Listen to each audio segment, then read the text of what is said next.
Hey friends, welcome. My name's Ben, and I'm here to help you build stuff.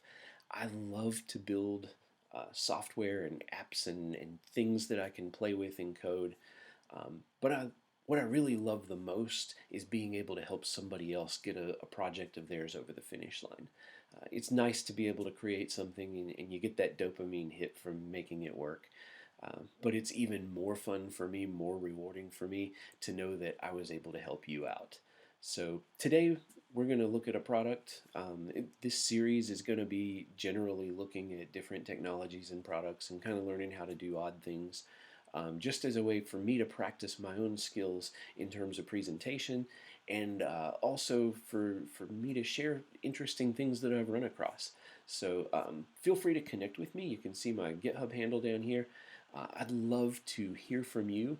Uh, like and subscribe, do all the things right if this is something that's interesting to you. I'd love to build a community here of people who just like to tinker with stuff.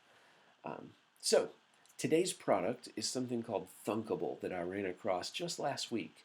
I'd never heard of it before, but I saw a posting about something. I think it was a job posting, and I was like, What's a Thunkable? I'd never heard of that." And I was interested to see. They advertise themselves as a zero code way to build mobile apps. That's a mouthful if you think about it. You can create an entire phone app from scratch with no coding. That that sounds almost too good to be true. So I was like, hey, I got to go check this out. Let's take a look here. I'm going to shift over just a moment here. We'll do this. And so now you should be seeing my screen. If you don't mind, I'm going to just verify that. Yes, good. All is well. Sorry for the little weirdness there. Uh, Low production values, what can I say? So this is the Thunkable interface. If you go to thunkable.com, you can sign up for free. Their free tier is extremely powerful.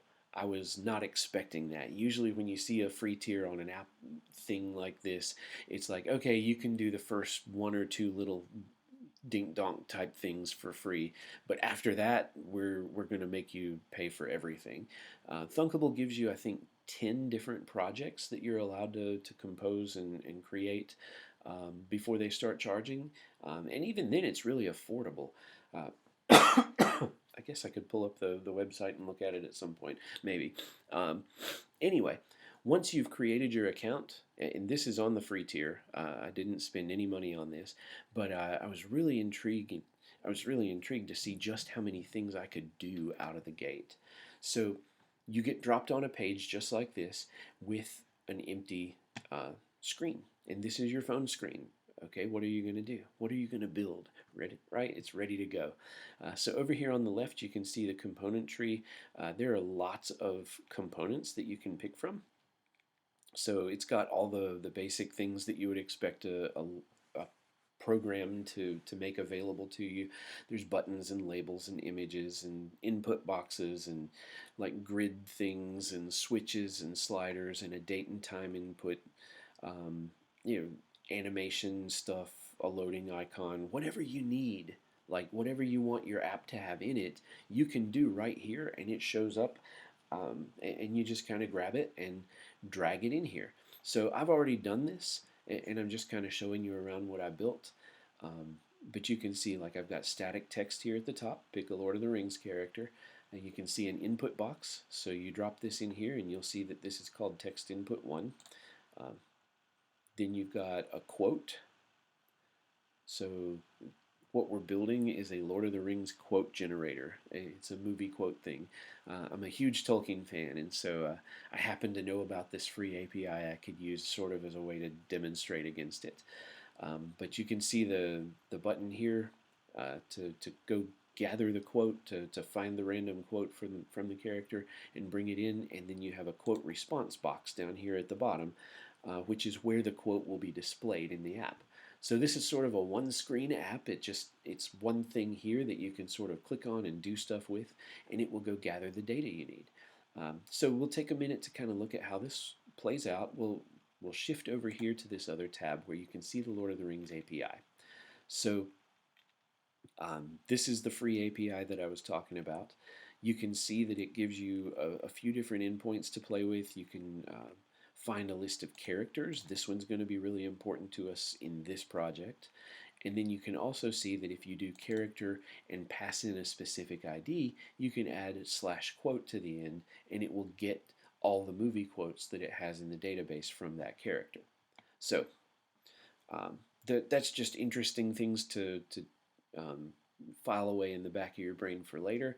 If you've not used REST APIs, it would be really helpful for you to have sort of a basic understanding of what those look like and how they operate. But you should be able to gather most of that just from watching this. So let's take a look here. This is the design of my app, but it doesn't do anything. It just sort of sits there. I made it look nice. I can click on it. I can change the colors of the different items or features, whatever. It's kind of boring because it doesn't really work. So what we need to do is build the code that goes behind it. And I know you're probably thinking, wait, Ben, you said this was a no-code editor. How does that work? Well, let's take a look over here. In Thunkable, there's a Blocks tab. And the Blocks tab is where you go to build your logic. And wow, look, there's lots of colorful things that just appeared on my screen, huh? I'm going to make this smaller so that we can see it. Hopefully you can see this is the entire code of the entire one-page app on the screen at once. And it's very simple in the way that you construct things. You start with the idea of a when. When something happens, I want this to occur. So in this case, I dropped button 2 in there. So button 2 is the button from the site that says, hey, go get the quotes. So when button 2 gets clicked, I'm going to have to do something. And so you just grab the block and you drop it in here. And to give you an idea of how this works, I'll come over here and we'll do, let's see here.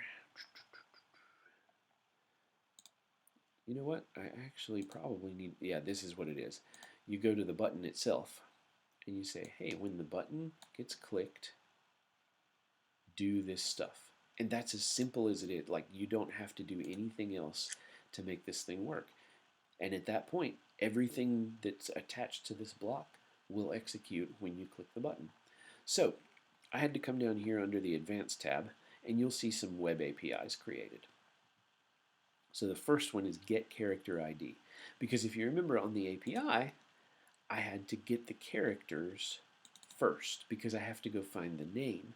It doesn't give me a way to search for a character and just have the ID returned. So I have to go grab all the characters and cycle through the list. That's a decision that was made in the API. It's not my API, so I can't edit it to make it more friendly. Ideally, you would build a separate endpoint that says, I'm going to give you the name and it's going to respond with the most likely character ID. That would really be the way to build something like this so that it simplifies the interface for you to work with. And that would actually make our code here shorter, such as it is.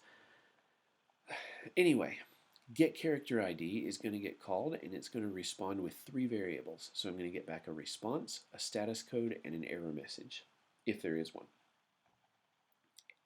What I want to do is if the status code is 200, I got an OK from the API, then that means everything worked fine and I can go on ahead and do my thing. I don't want to execute any of the other stuff if the API call fails. So I could have even been more specific about this, and I could go up here under the control and I could do an if else. So then you have an if something's true, something's false, right? And then you have the ability to say, hey, the error message I got back was blah, right? In this case, I decided to keep it simple. And so I just did an if with a then, there's no else component. So if the status is 200, I'm going to go through the list of things that I got back. Now, I didn't get a list back. I got a response, which is text. How do I work with that? Well, I have to go get the response and turn it into a JSON object. I don't know if you've ever written that code before in whatever your language of choice is. It's usually not the most fun you can have. It's sort of a thing you do once at the beginning of a project and you forget how it works. And so the next time you start up a project, you're stuck dealing with the same thing again. And I have to remember how it all works, and it's a pain. Here, you go under the objects and you can tell it to create an object from the JSON. And so we're going to plug the response into that, and then we're going to use that as the object that we plug in to this thing.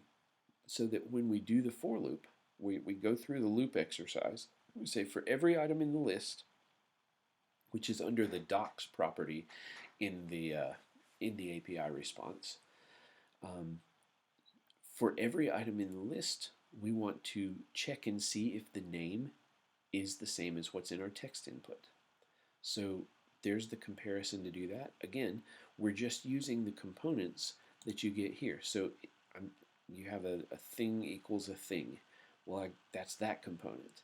The get property name of object K is over here under the object things. I can go get a property blah of whatever object I was working with. So you have the ability to start using these things as variables, right? Really powerful. Okay, so as soon as I've found the name in the list, I'm going to grab the ID variable, which you can see in this thing, and I'm going to build a URL string for my other API call. So if I open up the quote list API call, you'll see that it doesn't actually work the way that this does, right? This one, the quote list, is supposed to be character / ID / quote.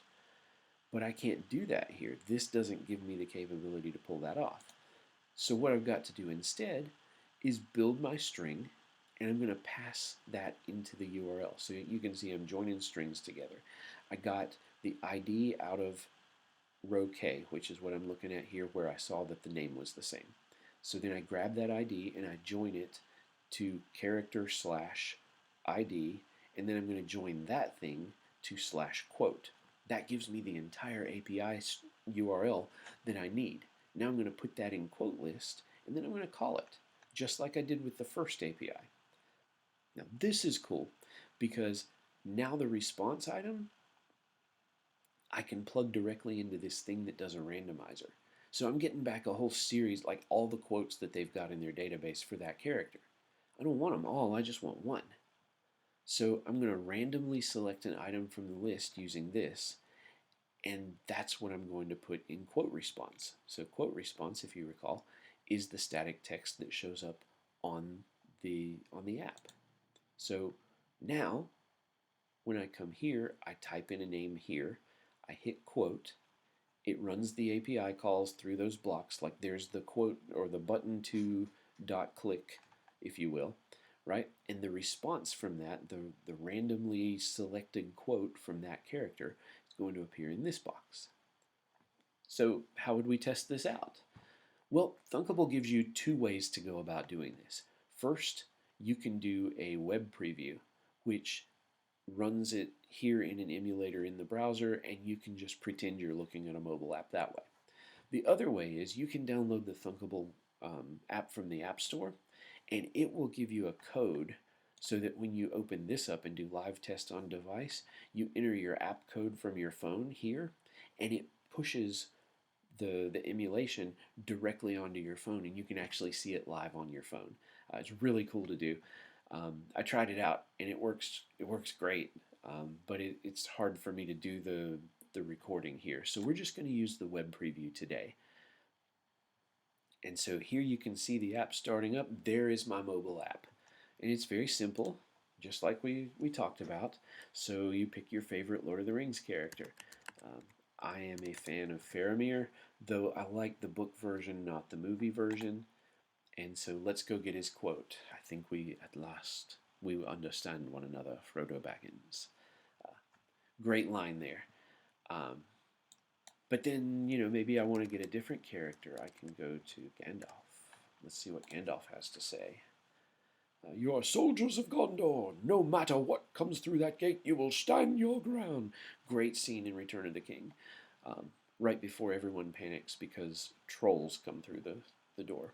Anyway, that's all it takes to test it out. And you can see that it's working, and you can see all the things um, executing and taking care of business. And so that's what it takes to set up a Thunkable app. You can do it that fast. And in fact, I built this app in about 30 minutes. I went from not having an account to having a working app in 30 minutes. Okay, next step. What am I going to do to publish this? Like, how would I make this available to people? Well, Thunkable helps you with that too. You can click this publish and download button and you see some choices. You can download the iOS app, you can download the Android app, or you can go through their publish assistance to put it in the App Store yourself. It's all right here, self-contained. I don't know how you could make mobile app development any easier than this, and still retain the amount of control and power that you have. It's impressive that you can make an app that does whatever you want that quickly. So I hope you've enjoyed your view of Thunkable here. I hope that you found the product interesting. And for what it's worth, we should go over here to thunkable.com and you can sign up your account, and then you'll be ready to roll. Well, I thought my laptop's being a little slow today, but there you go. This is my workspace where I can actually see the different projects that I have. So I've only got one so far. I hope to be building many more. Hope you've enjoyed this view of Thunkable, and I'm glad that you stuck around with me today for my first episode. So tune in next time, and we'll see what else we get into and what else we can build. Have a great one.